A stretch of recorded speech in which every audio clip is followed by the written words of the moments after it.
mulai. Ya, mulai tak? Ya, mulai. Sip. Bismillahirrahmanirrahim. Assalamualaikum warahmatullahi wabarakatuh. Jangan lupa like, comment, and share, apalagi subscribe. Dukung terus channel kami Riza Manisi supaya kedepannya agar lebih baik lagi. Dan jangan lupa kritik dan saran di kolom komentar kami untuk membangun kedepannya. Terima kasih. Assalamualaikum warahmatullahi wabarakatuh.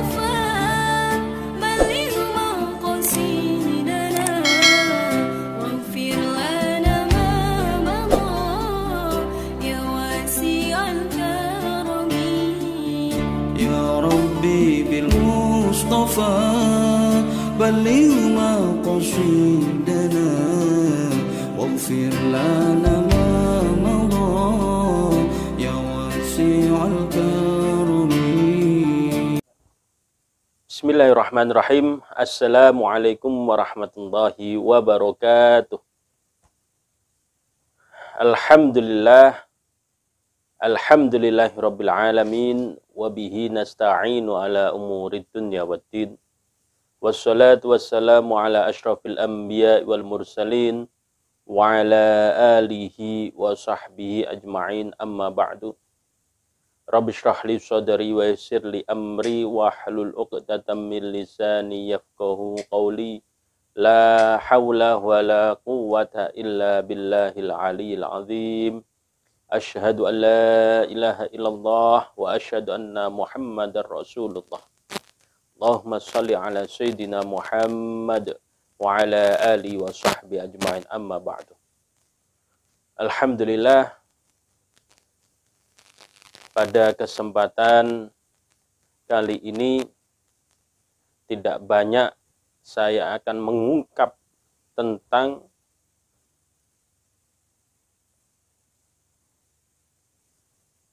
ru'yah yang selama ini memang sudah menjadi bidang kami, yaitu kesalahpahaman tentang ru'yah itu sendiri, antara tujuan dan metode ru'yah yang selama ini berkembang di tengah-tengah masyarakat.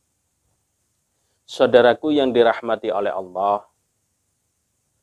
inti dari ru'yah itu yaitu untuk pembersihan diri dari segala bentuk sesuatu yang negatif yang ada dalam diri setiap manusia, untuk kita bersihkan, untuk kita keluarkan dari dalam dirinya, sehingga apa?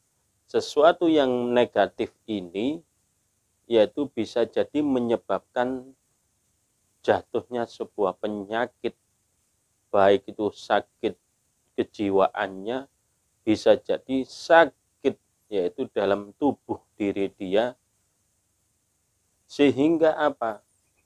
Bisa jadi penyebab-penyebab yang menjadikan dia sakit ini atau hal-hal yang negatif ini. Inilah inti dari ru'yah, itu kita keluarkan, kita bersihkan dari dalam dirinya, agar supaya ketika ini sudah kita keluarkan, kita bersihkan, maka dia akan kembali normal dalam kehidupan manusia seperti biasanya. Dalam ru'yah sendiri itu sebenarnya ada dua metode yang kami pahami, dan saya sendiri menggunakan keduanya terkadang. Yang pertama yaitu kalau dikenal orang dengan cara metode ru'yah syar'iyah. Ru'yah syar'iyah itu yang bagaimana? Yaitu diawali kadang kita mendeteksi diri suatu atau seorang pasien dengan cara kita menanyakan bagaimana kehidupan dia selama ini, apakah sering dia bermimpi buruk atau dikejar oleh binatang buas, atau sering dia bermimpi jatuh dari ketinggian, ataupun bisa jadi dengan deteksi diri dia pernah melihat sesuatu dari alam lain atau mendengar bisikan-bisikan, maka dengan cara kita mendeteksi di awal seperti ini, kalau memang terjadi dalam diri pasien hal-hal yang sudah kita tanyakan tadi terjadi dalam diri pasien, maka biasanya peruqyah itu lebih semangat. Karena apa? Sudah pasti di dalam dirinya itu terdapat hal-hal yang negatif ataupun jin yang ada di dalam diri dia. Maka cara dia untuk meruqyah yaitu biasanya dia menggunakan cara-cara membaca ayat-ayat Al-Quran. Dibuka terlebih dahulu dengan bacaan-bacaan istighfar, astagfirullahaladzim, astagfirullahaladzim, alladzi la ilaha illa huwal hayyul qayyum wa atubu ilaik. Habis itu dengan cara bersyahadat kepada Allah dan Rasulullah sallallahu alaihi wasallam, asyhadu an la ilaha illallah wa asyhadu anna Muhammadar Rasulullah. Lalu dilanjut dengan kita membaca Fatihah, Al-Ikhlas, Al-Falaq, An-Nas, bahkan ayat-ayat Al-Quran sebagian dari awal surah Al-Baqarah mulai Alif Lam Mim sampai pertengahan ayat kursi dan ditutup di akhir ayat Al-Baqarah yaitu la yukallifullahu nafsan illa wus'aha laha ma kasabat wa 'alaiha maktasabat sampai selesai. Seperti itu. Kalau dalam diri pasien itu terjadi reaksi, yaitu dengan dia memuntahkan apa yang ada di dalam perut dia, ataupun ada rasa getaran-getaran yang berbeda dari sebelum dia diruqyah, maka inilah munculnya sesuatu yang negatif yang selama ini di dalam diri dia untuk ingin keluar dengan cara seperti itu, yaitu dengan muntah, bergetar, dan dia bisa jadi kalau dia tidak kuat dan tidak bisa menahan dirinya, bisa jadi dia ngomong-ngomong sendiri. Seperti itu. Saudaraku yang dirahmati oleh Allah, maka dengan cara seperti ini juga tentu ini yang dinamakan yaitu dengan ruqyah syar'iyah. Bismillahirrahmanirrahim. Alhamdulillahi rabbil alamin. Ar-Rahmanir-Rahim. Maliki yaumiddin. Iyyaka na'budu wa iyyaka nasta'in. Ihdinas siratal mustaqim. Siratal ladzina an'amta 'alaihim ghairil maghdubi 'alaihim waladdallin. Amin. Allahumma Bismillahirrahmanirrahim. Qul huwallahu ahad, Allahus samad, lam yalid wa lam yulad wa lam yakul lahu kufuwan ahad. Bismillahirrahmanirrahim. Ahad Allahus samad, lam yalid wa lam yulad wa lam yakul lahu kufuwan ahad. Qul huwallahu ahad, Allahus samad, lam yalid wa lam yulad wa lam yakul lahu kufuwan ahad. La ilaha illallah wallahu akbar. Bismillahirrahmanirrahim. Qul a'udzu birabbil falaq min syarri ma khalaq wa min syarri ghasiqin idza waqab wa min syarri naffatsati fil 'uqad wa min syarri hasidin.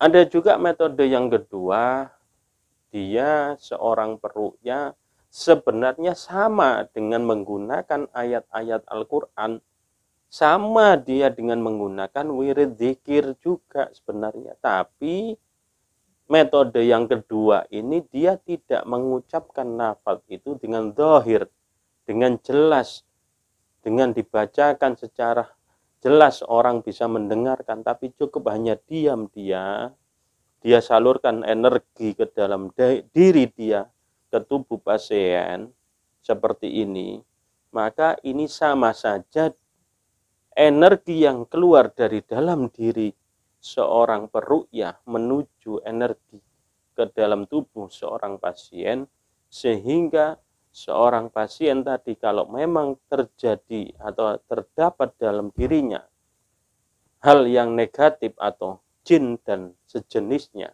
maka tidak akan kuat menahan energi yang disalurkan oleh seorang peruqyah.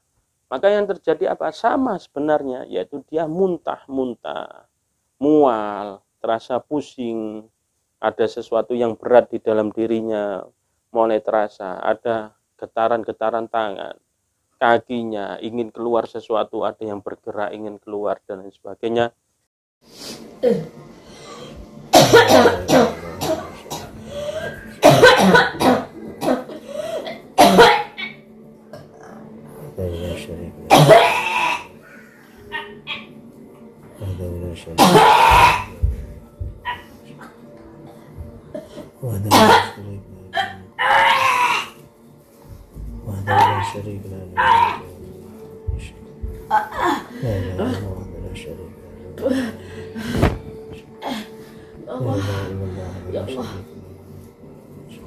Ini menunjukkan kedua metode dalam ruqyah sebenarnya sama, yaitu dinamakan ruqyah syar'iyah.